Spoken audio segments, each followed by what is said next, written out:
Bir жылда bir келип отчет берип атабыз. Былтыр да ушул мезгилде келип отчет бергенбиз. Отчет деген бул сатынакай болуп, сүрөтү менен, ар кандай краска менен дегенде кооз жазыла берет экен да.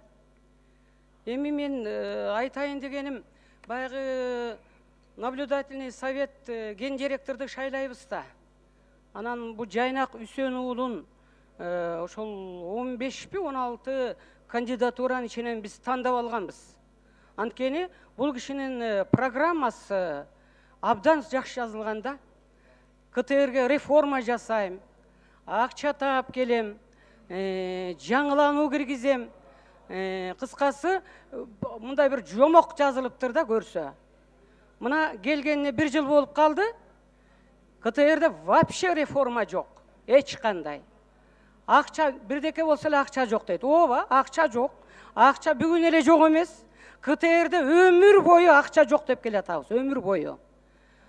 Анан эми жок дегенде, рас акча жол болуп атабы? Анын жол жоболорун ойлонуш керек да. Мындай жакшы менеджмент, тиги ген директор деген жок дегенде мына бул өзгөртүүлөрдү киргизип, оптимизация жасап дегендей.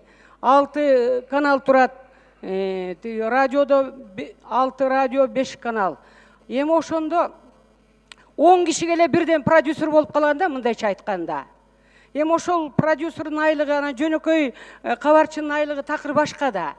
Ошолор жөнүндө бул ген директор ойлонуш керек эле да.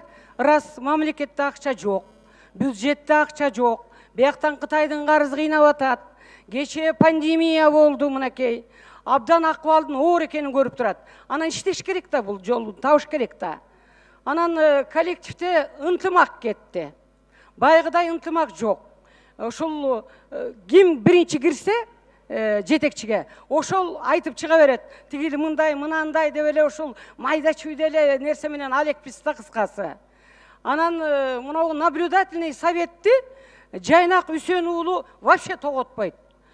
Баягы голосубуз керек болгондо аябай жакшы тоготчу, азыр тоготпойт, укпайт.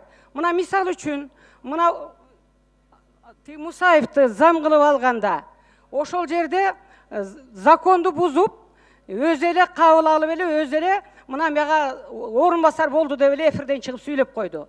Бизге салган жок, биздин кеңешибизди уккан жок. Силер кандай деп ойнойсуздар, кабыл аласыздарбы деп бир ооз кеңешпей туруп эле ала тоо берип салды ошондой кылып.